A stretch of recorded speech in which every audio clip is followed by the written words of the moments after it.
Good morning. How are you, everybody? This is Captain Tahoe. This is Living Lincoln.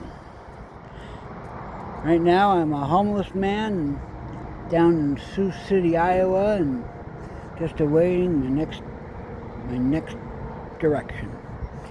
I want to talk to you this morning about angels.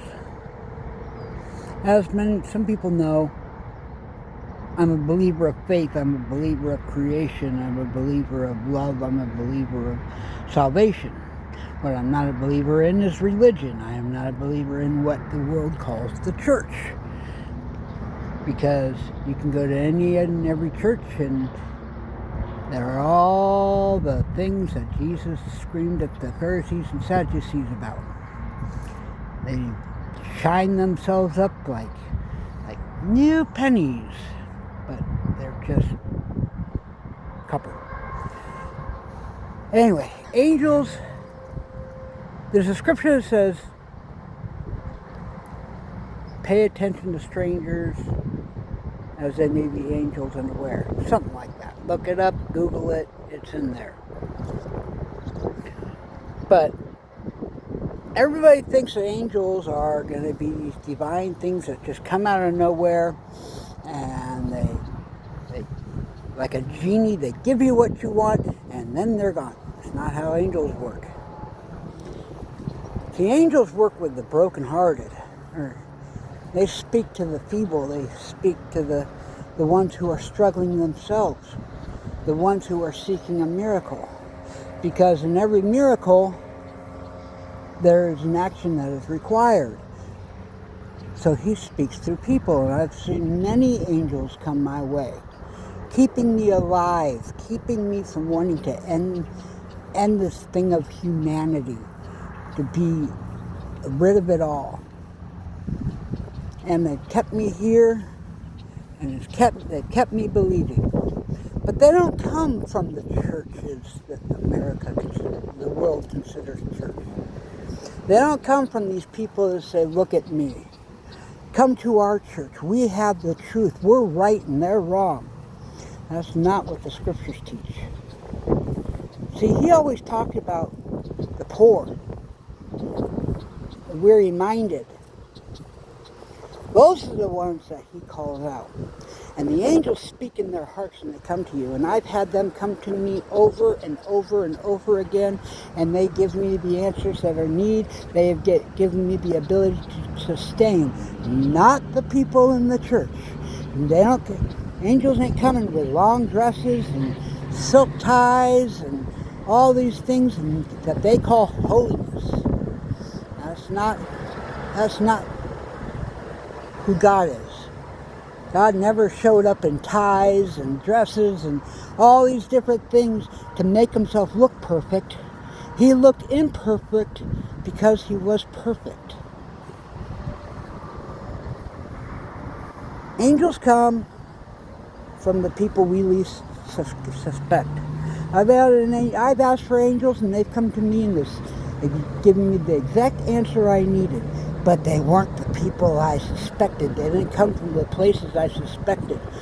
They came from the people who are struggling to find direction. They are the people that have come to, and they're the people that have come to peace thinking, don't believe in the church. Because God doesn't tell us to believe in the church. He tells us to believe in him. And the people who sit there and say, we're the church, we're the church, we're the church. Well, what did Jesus say to the Pharisees about that?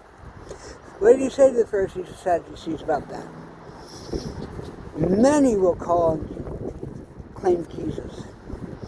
So, anyway, I don't believe in religion. I believe in Scripture. I believe in the metaphors of Scripture. I don't believe in the black and white. I believe in the secrets that hide behind them. Because God doesn't look at the flesh. God looks at the heart. So God sees the heart. Whether you believe or don't believe, he is there. It doesn't matter whether you believe or not believe. It's what he does to make you believe. And all that comes in time. He's not a genie. He doesn't say, poof, there it is. Any parable of Jesus was always about action. Woman with an issue of blood, She wanted her miracle. She had to fight the crowd to touch the hem of the garment. Blind man needed to wash himself in basically sewer water. The lame man needed to be lowered down. The lame man needed to be told to rise up and walk. Lazarus needed to come forth. All miracles come with action. They just aren't just there. And I'm learning that, and I've learned that very much the hard way, because when you're homeless and you're questioning if God is there, and you're questioning creation, and you're questioning, is it just fate? Is it just, what is this? You're there. You just don't realize it, because they come from strangers unaware. God brings us strangers unaware, that are angels unaware, strangers, people that we would not expect. Most of the ones I come to expect are just like me, broken, lost, but they don't worry about that. They do what the scripture says unknowingly. They don't even realize it. It's unaware to them that they are doing the will of God. That's why Jesus said, forgive them, they know not what they do. This is true. Because most people don't know what they're doing when they are serving God. I see people going through, doing the will of God, following the scriptures of God every day, and then they say they don't even believe, but there they are doing the works of God. Then there's the church who says, you got to do it this way and you got to do it that way, thinking the Bible is all about everybody else but them. But it's not about everybody else. The Bible was written to be just about us. God looks at flesh, God looks at spirit, not the flesh. We tend to look at the flesh.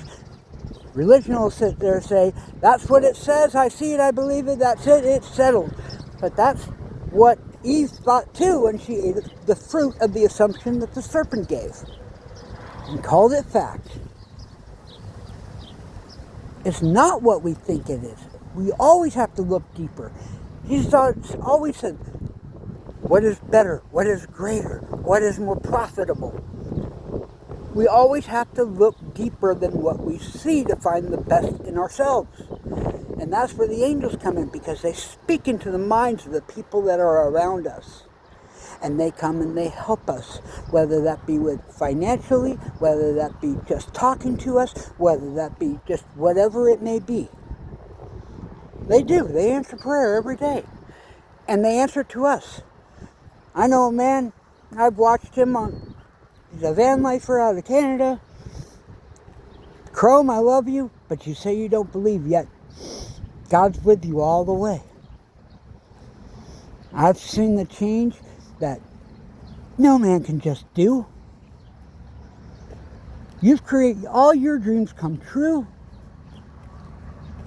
and all your faith in what you think is something else is not. It's greater than that. It's belief in creation. You look around, you see things, you see creation, you see the things of beauty that you love. All right? You have angels everywhere, and they follow you.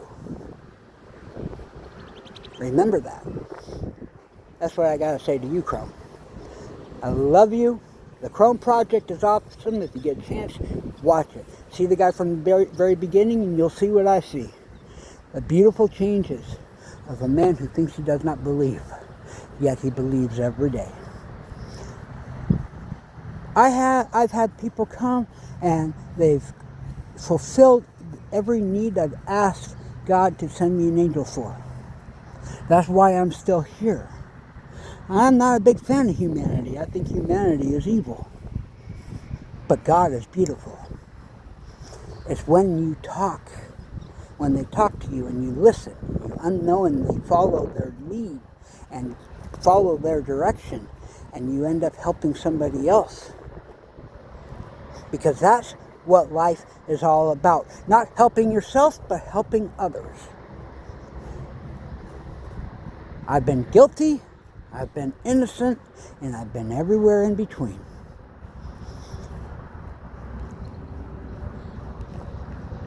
Don't be afraid to entertain strangers, because they may be angels unaware. And the angels, they're not these figments of imagination that appear out of thin air.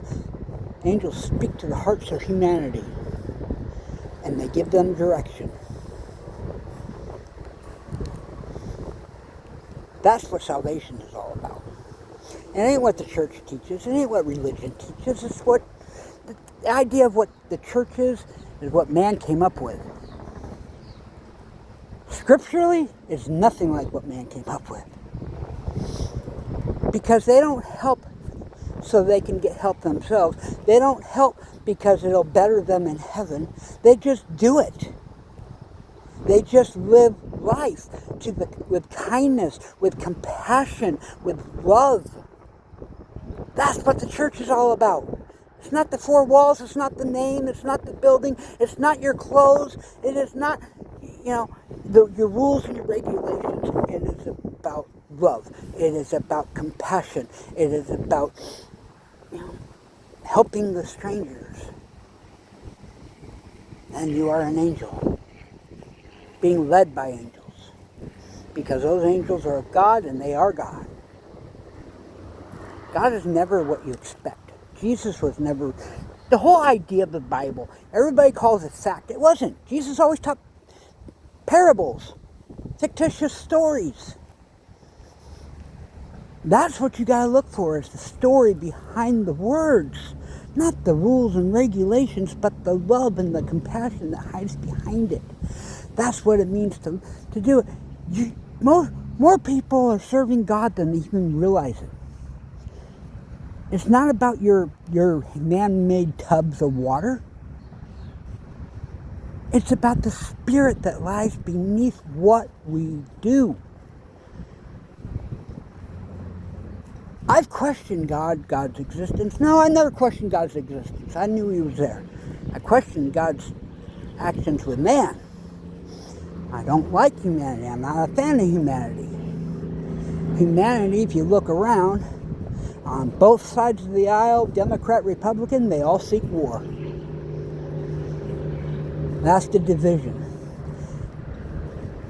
They talk Trinity. God is separated into three persons. Well, if you divide God, you are... a house divided against itself cannot stand. There is but one. You can't divide up things. You need to put it together. You need to combine and work together. That's what humanity doesn't teach. Humanity teaches division. That's not where the angels lie. The angels lie in the people who are looking to be united, looking to be a part of something. So they speak to those people, the homeless, the downtrodden, the hungry, the ones the rest of us have ignored. That we ignore because we'd rather drive our boats, ride our motorcycles, and do all the things that we care about instead of helping one another. That's why we're falling. That's why America is crashing. That's why the world is going to fall. It is prophesied because that's what we're doing. Say, well, why did God create? He knew the moment he formed man. The Creator knew when man was formed that we would be here because he's perfect and of infinite wisdom. Infinite wisdom and perfection cannot create failure. It's not possible. Not without reason. We look around and say there is no God. But if you look within, not around, but within, he's always there. So, angels, they'll guide us through in ways we don't see. The process, they teach us the process. And it comes through our fellow man. They'll come up and they'll keep our tank full. They'll keep our belly fed. They'll keep us clothed. That's where God lies. You go to a church today and ask them for anything, they say, sorry, we don't have the funding. They don't look in their hearts. They look at the budget. We don't live in a world of that kind of church. That's the false prophet. False prophet is the one that says, this is it, this is it, this is it, this is it. But they do the opposite. We don't have the budget to help people. We don't have the budget to help the poor. We don't have the budget to get people back on the right track. They just say, come to church and be saved. I don't want to be saved by you. I want to be saved by God. I don't want to be saved by man. That's why I don't believe in religion. The scriptures have been around all the time. So they had to have meaning. But you have to look beyond what is right there in black and white. Because that's the flesh that wrote it. That Bible doesn't say God wrote the word. He says he inspired the word. The scriptures were written by man. So you have to understand, when you see man, you have to look between and find out, are they strange? Are they angels? Unawares. They don't even know they're angels. I've seen it happen. I've had one come to me, saved my life, got me out of a place that I was in that I didn't think there was no way out, and I asked God to deliver me an angel, and he brought a lady out to bring me out. Did everything I said, and I asked God to bless her. That very same day, he blessed her. That very same day, he blessed her immensely. And I got to see it. Now, I don't get to see all the blessings, because a lot of these people I never see again. Some I do, some I don't. But they do hear God in their heart. They do act according to the will of God in their heart. They just don't realize it because they're angels unawares. So when it talks about entertaining strangers, they might be angels unaware. That means they're unaware that they're even angels. They're just people. We just think they're people. But they bring us out of our hell. And believe me, the people I thought would be there to keep me through hell, oh, no. They pushed me aside. They walked away. They disappeared. They said, you're not who you were. I don't want who you are. I want who you were. Those aren't your angels.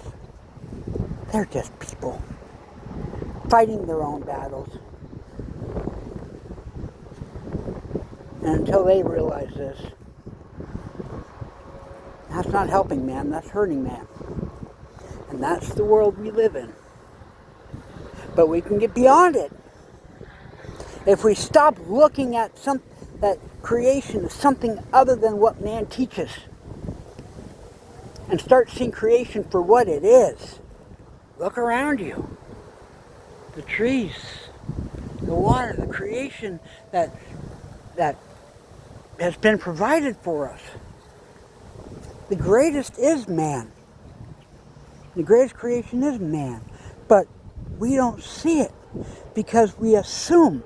We eat the fruit of the assumption that the serpent gave and call it fact. We live according to assumption and ask that it makes an ass out of you and me. Well, that's what Jesus rode into Jerusalem on. An ass on all our assumptions. And we live according to these assumptions. But we don't say what is greater, what is better. We don't braid things up and find the truth in it. No, we separate everything. We remove the braid. The braid is the very thing that gave Samson the power that he had. We need to be braiding, not separating. But that's what we do. But the angels are there and they're in unity. Because if you stop and you think about your life, and you think about your passions, and you think about the directions you want to go, and the directions you wanted to go 20 years ago, you've already made it. You're already halfway there, if not already. Because of people. And that's where the church lies. In the love, the kindness, the goodness. Not in your facts, but in belief. And everybody believes. They just don't believe in what you think they should believe in. Because that's not how Jesus worked. He was nothing. If you look at parable, Jesus as a parable versus fact, which I believe he is fact, but that's beside the point. It's a moot point. It's the parable that lies between the story, all right, that you create of your own from that. Parable means fictitious story. So you create fact from fiction in your own life. That's what makes it personal. That's what makes the scriptures personal. That's what makes the angels real. We all have angels. I dare anyone to sit there and look upon their life as of recent or as of old, however you look at it, and find the angels that were there. The ones that saved you. Because they are there. And they were used by God to further you. And when you stop thinking about the facts and start thinking about the spiritual, stop thinking about the flesh and start thinking about the spiritual, you will find you've been a believer a lot more than you thought you were. And you're greater than you thought you were. Because all of this has to have meaning in the end. All of this has to have meaning or it means nothing. So ask yourself, does my life mean anything? Does it have purpose? Because if it does, that means you've had angels and you just need to seek out where they were. And then when you seek out where they were, you'll learn how they work. And when you learn how they work, you find the answer to prayer is much more received than you think. We all have an ounce of belief. And that's what he requires, just an ounce of belief. Fact fiction is a moot point. Find how you believe. It doesn't say the perspective to say it. It says believe. It says be baptized. And being baptized means being immersed. We already got the Spirit here, but you got to be immersed in what you believe in.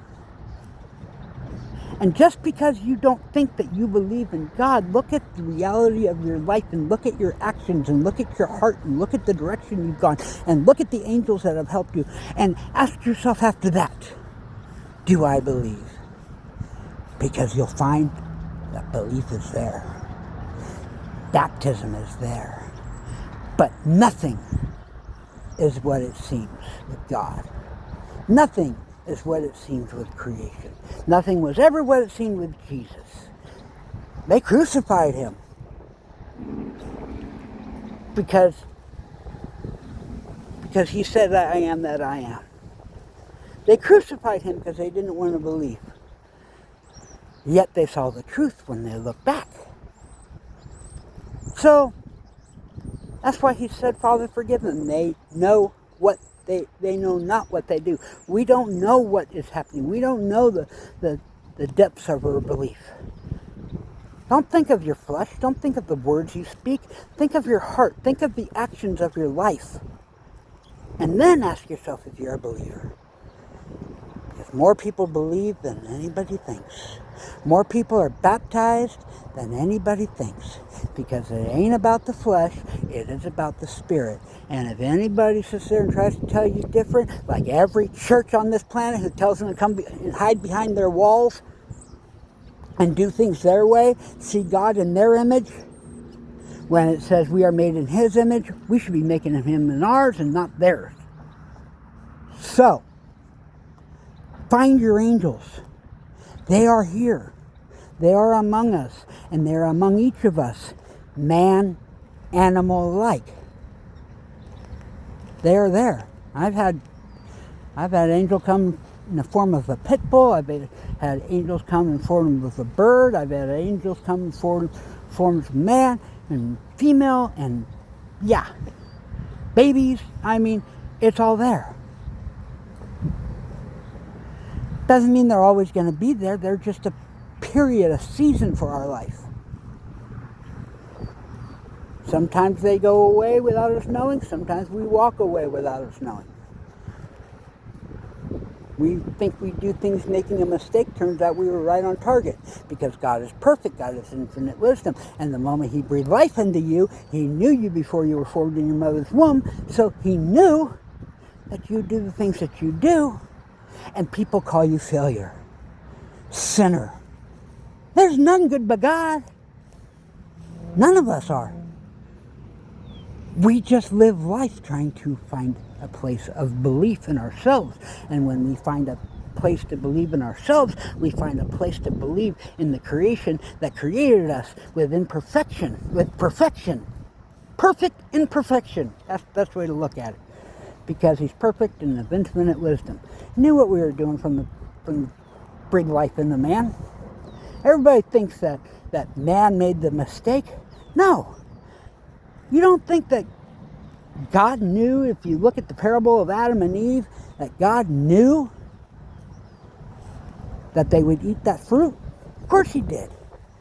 He knew exactly what would take place, because He knew them. He knew the whole thing from beginning to end. Still does. So it's perfect in perfection. And that's what we are. We're perfect in perfection. No matter how great or how small. We are going to make mistake after mistake after mistake, because we live in our own infinite wisdom of what is best. Instead of just living life according to our heart, we live life according to what everybody else teaches us. And that's what we have to step away from. That's how humanity continues. And until we change that, we'll continue to fall. That's why the prophecies are there. Prophecies aren't that's the way He wants it to be. It's what He saw coming. It's what He saw at the very beginning. Before He blew breath into man. He knew it all. So all the angels, they speak to us in our direction to go that direction. Because it says we're predestined. We are. We just don't know what that destination is. So we have angels all across our life that speak to us through other men, and they give us direction. We've gone directions that are according to our own heart, and we've fallen flat on our face. Believe me, I have heart. And I think we all have. But I watch people around believing every day, and they just don't even realize it. So they say they're not believers. But the evidence says differently. Remember, whoever is around you, entertain strangers. Don't look for their perfection. Look for the perfect imperfection. Look for the love. Look for the compassion. Because that's where the angels are. They speak into man. They speak into our hearts. And they give us direction. And we obediently obey. We just don't realize it. And that's what it means to be a believer. To be immersed in the baptism of the belief of the creation of the Creator that created you. Anyway, enough of my Thursday morning rant. Find them angels, seek your life, look behind you and see who was an angel and who was not. You'll find you believed all along, just didn't know it. People walked with Jesus all along and they just didn't know it. Remember, don't look at the scriptures as fact and rule and regulation. Look beneath the words, because the words is the flesh, but it's the spirit behind it. That's where the truth lies. Anyway, that's all I got to say for today. This is Captain Tahoe, living Lincoln, finding my angels, seeking out the truth, finding my way out of a hell. I'm not in hell anymore, because I'm a believer. Not in your facts, but in spirit. The unseen evidence of faith. All right. Later.